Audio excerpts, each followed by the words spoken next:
গায়ে সাদা টি শার্টের সাথে মাথায় একটা সাদা ক্যাপ পরে বাড়ির ভেতরে প্রবেশ করলো রিজওয়ান। তার বাকি লোকেরাও একই কালারের জামা পরে কাজ করছে। সবকিছুতে নিজেদের সপ্ত সৌন্দর্য দিয়ে সাজাতে ব্যস্ত তারা। নির্জনের একমাত্র মেয়ের বিয়ে বলে কথা। পুরো বাড়িটা সাজাতে রেজওয়ান সহ 25 জন ছেলে কাজ করলো সারাদিন।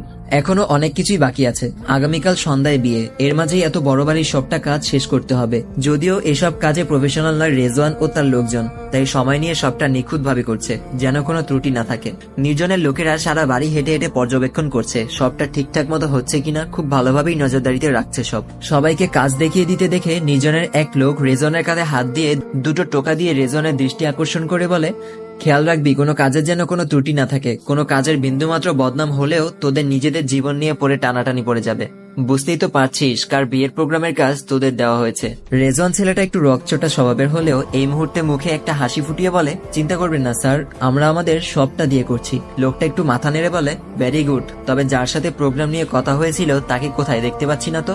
রেজওয়ান স্বাভাবিকভাবেই ফট করে বলে দেয়, স্যার সে হচ্ছে আমাদের ম্যানেজার, সে এসব প্রোগ্রাম নিয়ে তারপর কাজে আমাদেরকে পাঠায়। লোকটা আর কিছু না বলে রেজওয়ানের দিকে চেয়ে সামনের দিকে পা বাড়ায়। কিছুটা সামনে গিয়ে ডান পাশে চেয়ে থমকে গিয়ে বলে, এদিকটায় এখনো হাত লাগানো হয়নি কেন? রেজওয়ান আবারও জোরপূর্বক একটা হাসির রেখা টেনে বলে, সময়ের আগে সব হয়ে যাবে স্যার, চিন্তা করবেন না। এদিকে রাজ আর রুশান বসলো একটা ছক নিয়ে। দেশে কোন জায়গায় নির্জনের কোন টিম কাজ করছে আর অস্ত্র সহ বিভিন্ন অবৈধ মালগুলো কোন কোন জায়গায় রাখা আছে সব ডিটেলস নিলয় মারা যাওয়ার আগে দিয়ে গিয়েছিল রাজকে, আর সেই অনুযায়ী ছক তৈরি করে নিল রাজ। শুধু অপেক্ষায় আছে সময়ের। সব জায়গায় একসাথে অ্যাটাক করার একটা উত্তম সময়ের প্রয়োজন। ক্ষমতার শক্তি দিয়েই সব হয় না, মানুষের মেধা শক্তিটাই সবচেয়ে বড় শক্তি। ছকের সব খুনসুটিগুলো রুশানকে বুঝিয়ে দিতে লাগলো রাজ।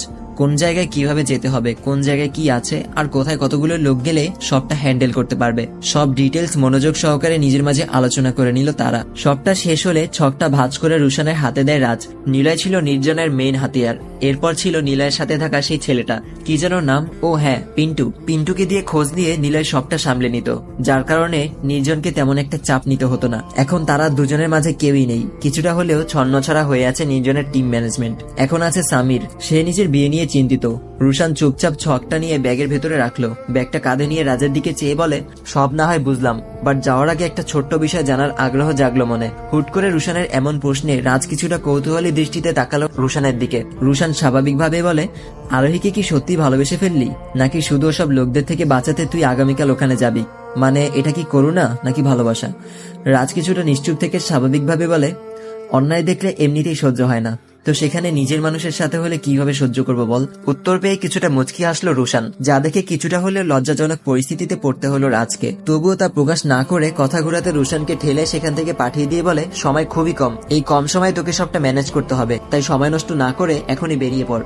রুশান সেখান থেকে যেতে যেতে পেছনে ফিরে রাজের দিকে চেয়ে আবারও হেসে বলে, তাকে কখনো হারাতে দিস না, যে তোকে সত্যিই ভালোবাসে। ক্ষমতায় সব পেলেও কখনো একজন সত্যিকারের ভালোবাসার মানুষ খুঁজে পাবি না। ভালোবাসা হওয়া উচিত নিঃস্বার্থ। তেমনি আরোহীও স্বার্থ খোঁজেনি, তোকে নিঃস্বার্থ ভাবেই ভালোবেসেছে। আর যারা অবস্থান থেকে ভালোবাসতে আসবে তাদের মাঝে অবশ্যই স্বার্থ লুকিয়ে থাকবে। বলেই চলে গেল রুশান। নিজের মতো করে ব্যালকনিতে এসে দাঁড়ালো রাজ। হুট করেই আরোহীকে নিয়ে খুব ভাবতে ইচ্ছা হচ্ছে তার। আরোহীকে অনেকভাবে পরীক্ষা করে সে ভালোই বুঝতে পেরেছে যে আরোহীর অনুভূতিগুলোকে ভালোবাসা না বললে হয়তো ভালোবাসা নামক শব্দটাই মিথ্যে হয়ে দাঁড়াবে। তবে একটা কথা তাকে ভাবাচ্ছে খুব, যে মেয়েটার মাঝে এখনো বাচ্চামো বিদ্যমান, কোনো সম্পর্ক ছাড়াই এত রাগ, অভিমান, আবেগ প্রকাশ করে ফেলতো, তার সাথে কোনো সম্পর্কে জড়িয়ে গেলে কি করবে? সুযোগ পেলেই জ্বালিয়ে মারবে, এটা নিশ্চিত।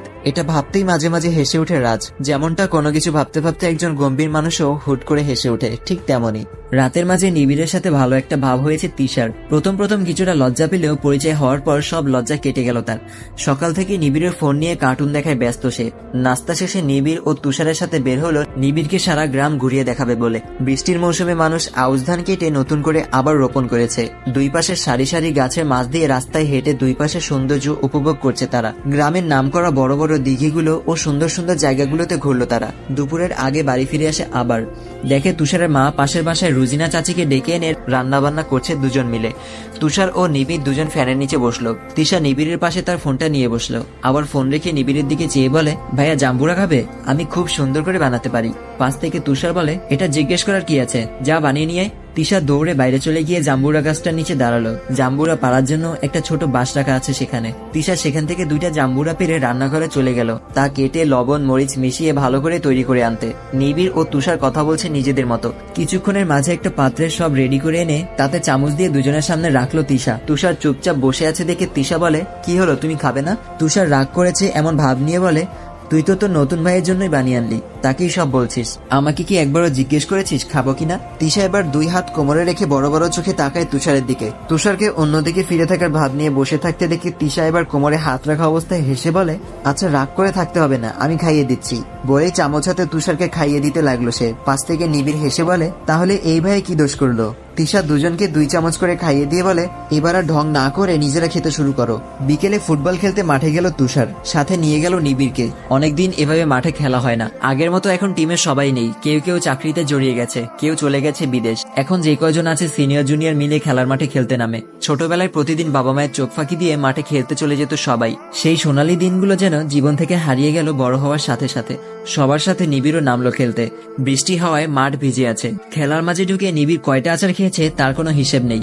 বল টানার সময় এরপর গোল দিতে গিয়ে কয়েকটা লাথি খেয়ে যেন পা অবশ হয়ে গেল তার। কোনো মতে পা ধরে মাঠের এক পাশে গিয়ে বসে আ করতে লাগলো নিবিড়। নতুন খেলতে নামলে যেমনটা হয়। তুষার তার কাছে ছুটে এসে সবটা শুনে বলে, শালা পোল্ট্রি মুরগির মতো শুধু শরীরটাই বানাইলি, এছাড়া শরীরে আর কিচ্ছু নাই, জীবনে মাঠে নামস নাই খেলতে? নিবিড় আবার ব্যথায় করে উঠে বলে, তোদের গ্রামের ছেলেগুলোর পা এত শক্ত কেন? তুষার এবার নিবিড়কে ধরে উঠিয়ে বাসার দিকে হাঁটতে হাঁটতে বলে, আগে অভ্যেস না থাকলে খেলতে নামলি কেন? বিকেলটা কেটে গেল কোনো মতে। ফার্মেসি থেকে ব্যথার ওষুধ নিয়ে আসলো তুষার, আর তিশা একটা বোতলে তেল এনে বলে, এগুলো আমাদের বাড়ির পাশের এক দাদির থেকে আনা পোড়া তেল, এগুলো মালিশ করে দিলে ব্যথা চলে যাবে তাড়াতাড়ি।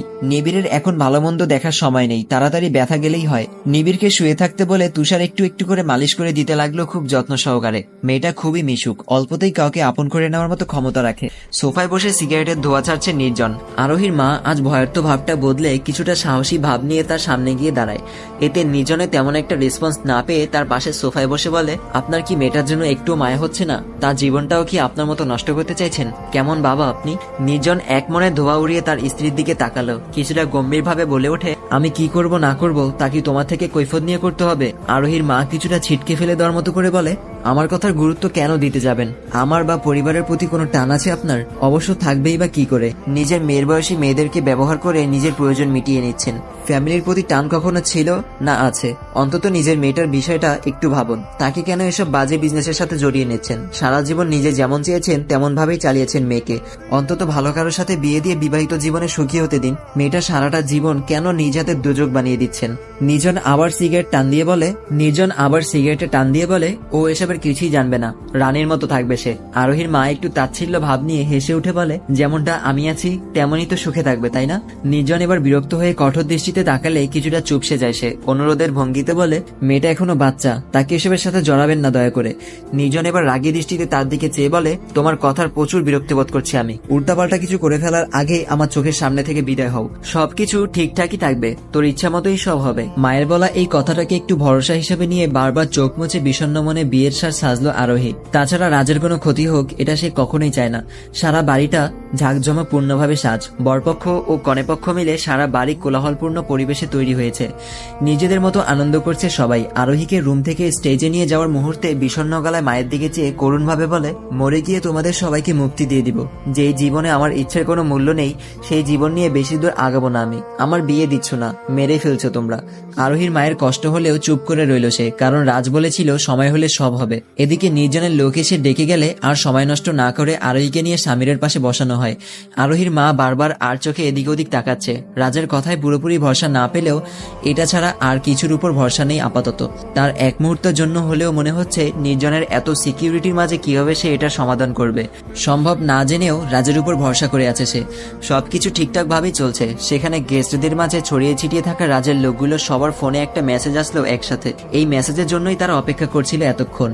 মেসেজ পেয়ে তৎক্ষণাৎ সবাই ফোন পকেটে ঢুকে প্রস্তুতি নিয়ে স্বাভাবিকভাবেই গেস্টদের সাথে হাঁটাচলা করতে লাগলো তারা। কেউ বসে আছে জায়গা বুঝে, সবাই সবার জায়গা থেকে রেডি হয়ে আছে, অপেক্ষা করছে শুধু রাজের ভেতরে আসার। কিছুক্ষণ পর মুহূর্তেই এমন একটা ভয়াবহ পরিস্থিতির সৃষ্টি হওয়ার আতঙ্কে জড়সড় হয়ে দাঁড়িয়ে আছে সবাই। সব হত্যাকাণ্ডের মাঝে ভিডিও ফুটেজে দেখা সেই এক কালারের হুডি পরা ছেলেটাকে সেই অবস্থাতেই দেখে হাত পা রীতিমতো কাঁপতে শুরু করলো সেখানে থাকা নির্জনের কয়েকটা লোকের। এমন পরিস্থিতি তৈরি হওয়ায় সবাইকে সরে যেতে দেখে আরোহীও ভয়ে সেখান থেকে উঠে পেছনে দেওয়ালে ঘেঁষে দাঁড়িয়ে রইল। থমথমে পরিবেশে রাজ গম্ভীরভাবে কিছুটা এগিয়ে গিয়ে আরোহী দুই পাশ দিয়ে দুই হাত পেছনের দেওয়ালে রেখে কিছুক্ষণ চেয়ে রইল আরোহীর ভয়ার্ত চেহারার দিকে। চোখ দুটো লাল বর্ণ ধারণ করে আছে। খুব রেগে গেলেই এমনটা হয় রাজের। লোকভর্তি বিয়ে বাড়িতে আরোহীকে দেওয়ালের সাথে চেপে ধরে রক্তিম চক্ষু নিক্ষেপ করে আছে রাজ।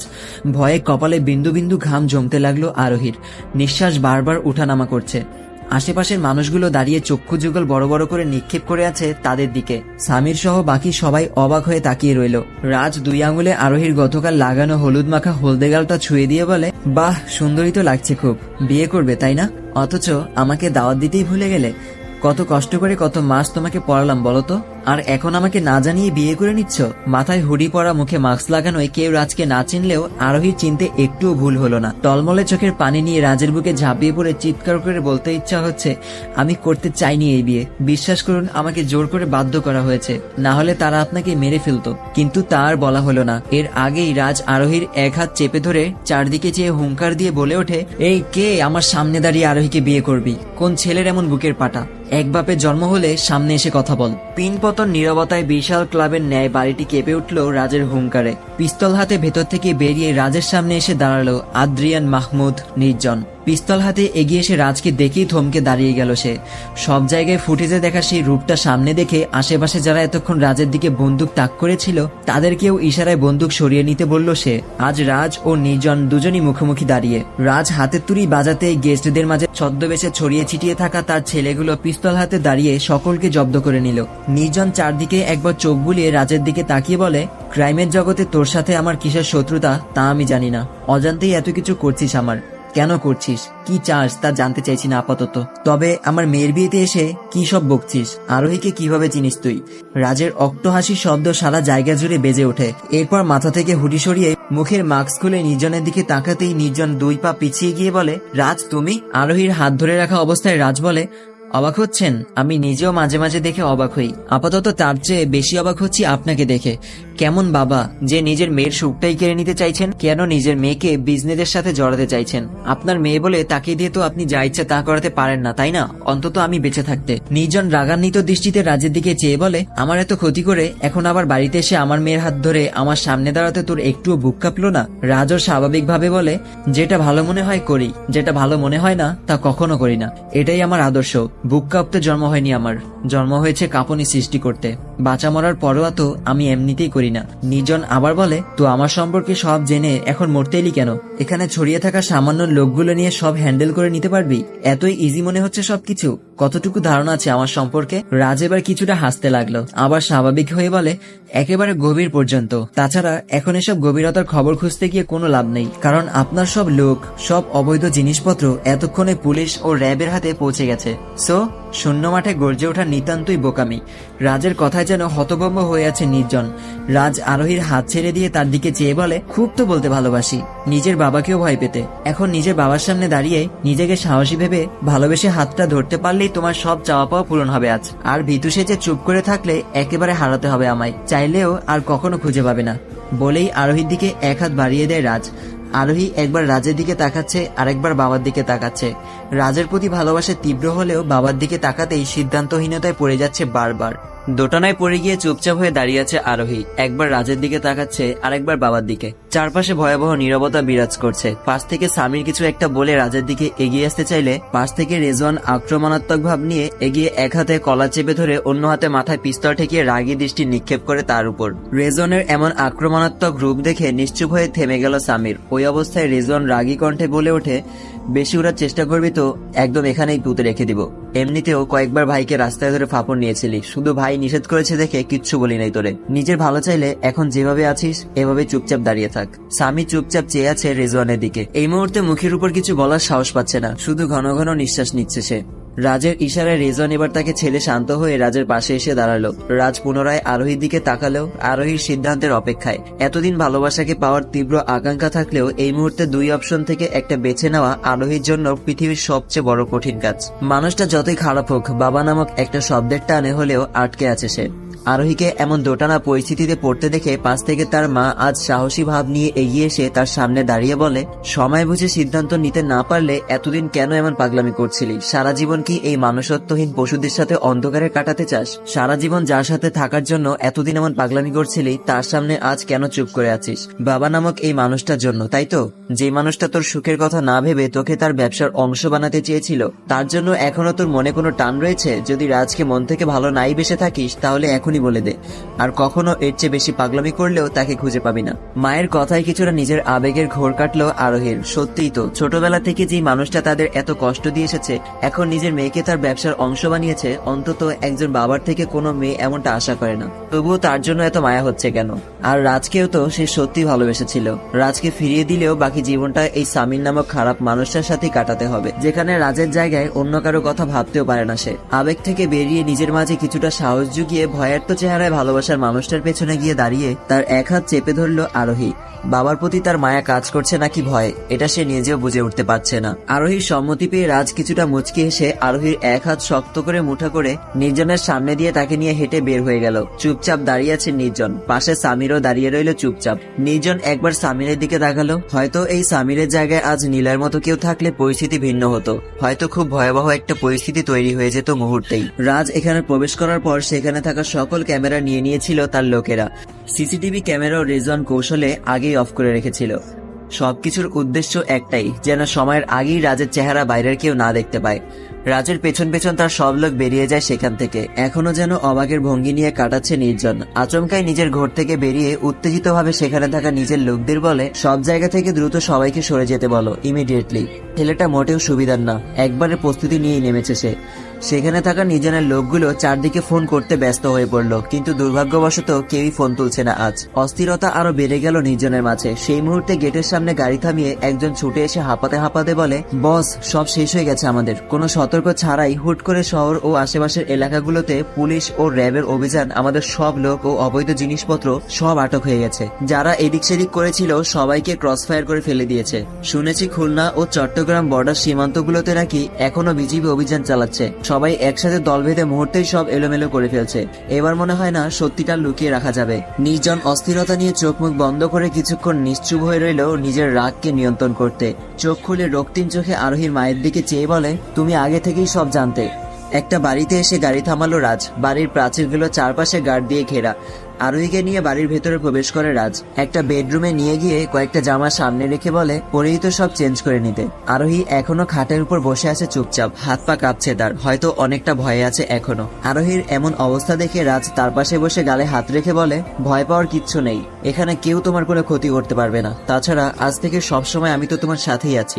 রাজের কথায় আরোহী শান্ত হওয়ার বিপরীতে রাজের দিকে চেয়ে মাথা নিচু করে কাঁদতে শুরু করলো। গম্ভীরতার মাঝে আচমকাই আরোহীকে এভাবে কাঁদতে দেখে রাজ মায়া ভরা দৃষ্টিতে আরোহীর দুই গালে হাত রেখে সান্ত্বনা দিয়ে তাকে শান্ত করার চেষ্টা করছেন। এর মাঝে আরোহী কাঁদতে কাঁদতে বলে, মাকে মেরে ফেলবে বাবা, এর আগে আমার সামনে অনেকবার মেরেছিল। ফ্যামিলির সম্মানের দিকে চেয়ে লজ্জা এসব বিষয়ে কখনো আপনাকে কিছু বলিনি, কিন্তু বাবা খুব খারাপ, আজ মাকে মেরেই ফেলবে সে। বলেই আবার কাঁদতে শুরু করলো আরোহী। এত অস্থিরতার মাঝে মুহূর্তেই থমকে গেল রাজ। তবুও আরোহীকে শান্ত করতে সে বলে, কিছু হবে না তার, তাকেও এখানে নিয়ে আসছে অন্যরা, তোমার বাবা চাইলেও তার কোনো ক্ষতি করতে পারবে না। আরোহীর বুকের উপর পাথরটা যেন কিছুটা হালকা অনুভব করলো মুহূর্তেই। কান্না কিছুটা থামিয়ে করুণভাবে বলে, সত্যি? রাজ মাথা নাড়িয়ে হ্যাঁ সূচক উত্তর দিল। তারপর আলতো করে আরোহী চোখের পানি মুছে দিয়ে বলে, এখন চুপচাপ ফ্রেশ হয়ে মায়ের জন্য অপেক্ষা করো, আমি একটু বাইরে থেকে দেখে আসি পরিস্থিতি কেমন। বলেই আর এক মুহূর্ত দেরি না করে চলে গেল রেজনের কাছে। এখন এক মুহূর্ত সময় অপচয় করা বোকামি, এক সময় সবই স্বাভাবিক হয়ে যাবে। শুধু এখন কিছু হারালে তখন আফসোসটা রয়ে যাবে। ফ্রেশ হয়ে রুমে বসেছিল আরোহী। দুইটা মেয়ে টেবিলে খাবার সাজিয়ে আরোহীর সামনে এসে কয়েকবার ডাকলেও কোনো রেসপন্স পায়নি তার। নিজের মতো এক ধ্যানে বসে সময় পার করছে সে। হতাশ হয়ে রুমের বাইরে হাঁটাহাঁটি করছে একটা মেয়ে। আরেকজন গিয়ে টেবিলে খাবারগুলোতে ঢাকনা দিয়ে বসে আছে একপাশে। কিছুক্ষণ পর আবার ফিরে এলো রাজ। টেবিলে খাবার ঢাকনা দিয়ে রাখা অবস্থায় দেখে কারণটা নিজেই বুঝে নিল। চুপচাপ রুমে গিয়ে দেখে আরোহী বসে আছে বিষণ্ণ মনে। রাজকে দেখেই উঠে তার দিকে এগিয়ে এসে বলে, আম্মু কোথায়, নিয়ে এসেছেন তাকে? রাজ কিছুটা শান্তভাবে বলে, এত বড় ঝামেলার মাঝে তার একটা প্রেশারের প্রবলেম হয়েছিল, তাই রেজন এখন হসপিটালে নিয়ে গেছে তাকে। চিন্তা করো না, সব ঠিকঠাক হলেই এখানে নিয়ে আসবে তাকে। আরোহীর অস্থিরতা বেড়ে গেল আরো। অস্থির হয়ে বলে উঠে, কিন্তু আমার আম্মুর তো কোনো প্রেশারের প্রবলেম ছিল না, বলুন না কি হয়েছে। রাজ কিছুটা চুপ থেকে পুনরায় বলে, বলেছি না শান্ত থাকো, সব ঠিকঠাক থাকলে নিয়ে আসবে এখানে। আরোহী এবার কিছুটা কাদুর স্বরে বলে, বলুন না কি হয়েছে, বাবা কিছু করেছে তাই না? আমি জানতাম এমন কিছুই করবে, বলুন না আমার আম্মুর বেঁচে আছে কিনা, তার খারাপ কিছু হয়নি তো? আরোহীর চোখে মুখে অস্থিরতার ছাপ। এই মুহূর্তে সত্যটা জানালে হয়তো আরো ভেঙে পড়বে সে, তাই যতটা সম্ভব কথা ঘুরিয়ে রাখতে হবে তাকে। রাজ নিজের মাঝে একটু হাসি খুশি ভাব আনার চেষ্টা করে আরোহীর আরো কাছে এগিয়ে যায়। রাজ সামনে এসে দাঁড়ালে অস্থিরতা ভাব কিছুটা বিলীন হয়ে মাথা তুলে রাজের মুখের দিকে তাকায় সে। রাজ একটু মুচকি হেসে আরোহীর মুখের একপাশে এলোমেলো চুলগুলো আলতো করে কানের পেছনে গুজে দিয়ে বলে, কিচ্ছু হয়নি, সব ঠিকঠাকই আছে। আর আমি যাওয়ার পর থেকে তুমি কি এখানে বসেই ছিলে শুধু? সন্ধ্যা থেকে তো কিচ্ছু খাওনি। মায়ের সাথে কথা বলতে হলেও তো তোমাকে সুস্থ থাকতে হবে তাই না? আর না খেয়ে যদি শুধু টেনশন করো তাহলে সেই সুস্থতা কোথা থেকে আসবে বলো? আরোহী রাজের দিকে চেয়ে শান্ত গলায় বলে, এই মুহূর্তে আমার খেতে ইচ্ছা করছে না। এভাবে মুখের দিকে চেয়ে আরোহীর কথাটা যেন একদম বাচ্চাদের মতো মনে হলো রাজের। আচমকাই একটা মৃদু হাসি বেরিয়ে আসে মুখ দিয়ে। মুখের দিকে চেয়ে রাজকে এভাবে হেসে উঠতে দেখে ভেতর ভেতর কিছুটা লজ্জা জাগ্রত হয় তার। আর কিছু বলতে না পেরে নিচের দিকে চোখ সরিয়ে নিল। রাজ আবার কিছুটা স্বাভাবিক ভাব এনে বলে, সুস্থ থাকতে হলে তো খাওয়া আর ঘুমটা ঠিক রাখতে হবে তাই না? চলো এখন খেয়ে তারপর চুপচাপ বিশ্রাম নেবে, সকালে উঠে মায়ের সাথে কথা বলবে। আর চিন্তা করো না, উনি এখন একদম ভালো আছে। আর কিছু বলল না আরোহী, চুপচাপ রাজের সাথে খাবার টেবিলের উদ্দেশ্যে বের হয়ে গেল রুম। রাজ একটা মেয়েকে ডেকে বলল আরোহীর রুমটা রেডি করে রাখতে, আর অন্যজন খাবার টেবিলের সামনে আছে খাবার সার্ভ করবে বলে। খাওয়া শেষে রেজওয়ানকে ফোন দিয়ে আরোহীর মায়ের সম্পর্কে জানতে চাইল রাজ।